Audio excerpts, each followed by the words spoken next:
käsitys YK:sta on kyllä tämän matkan aikana muuttunut jonkun verran, mutta nyt on ollut jotenkin mielenkiintoista kuulla erityisesti niin kuin eri osien välisistä yhteyksistä.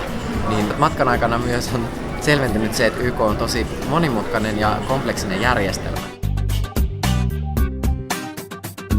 Se mikä on korostunut on se, että YK ottaa puolia. Et mä tiesin tuon ennestään, mutta se on korostunut tässä ja varmaan se selittää sen ehkä byrokraattisuuden.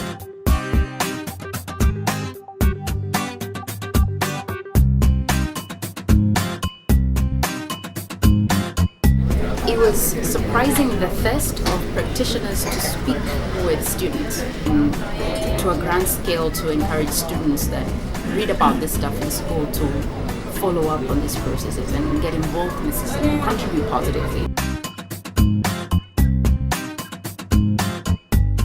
We had a session where I was the guinea pig and I put on this burqa. I think it's the equivalent of that for the male. And the idea was to see how you can maintain the incognito status and try and blend in with the locals. I don't want to be shot and be alone and have to perform first aid for myself. Although I have to say that was thrilling in a sense. It was more inspirational than it was scary. Mielenkiintoisia asioita oli kyllä tänään tuolla UNDP:n vastaanotolla. Musta oli niinku hienointa ehkä kuulla jotenkin sitä, että miten ne UNDP:n virkamiehet ja toimijat, niin ne pysty siellä jotenkin aika kriittisesti suhtautumaan siihen omaan työhönsä. Itse oppii paljon enemmän siitä, mitä UNDP tekee ja sitten näistä 17 tavoitteesta, mitkä niillä nyt on sitten viime vuonna sovittu 2030 vuodelle.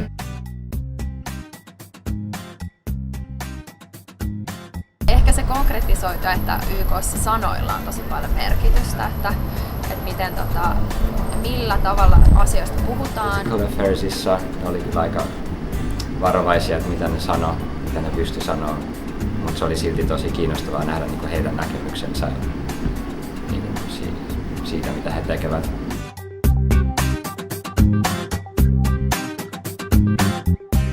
Kyllä mä uskon, että YK:lla on edelleen väliä.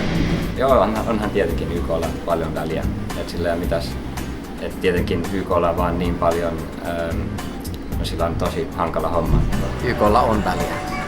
So absolutely, it matters. It just needs to reform a bit. Mä itse asiassa olisin ehkä halunnut kysyä kaikilta näiltä meidän, missä me ollaan vierailta, että onko YK tehnyt heistä enemmän niin kuin kyynikon vai idealistin? Että on kuitenkin maailman valtioita, jotka haluaa, siis esimerkiksi turvallisuusneuvostoa, ja se kertoo jo siitä, että poliittista tahtoa kuitenkin löytyy.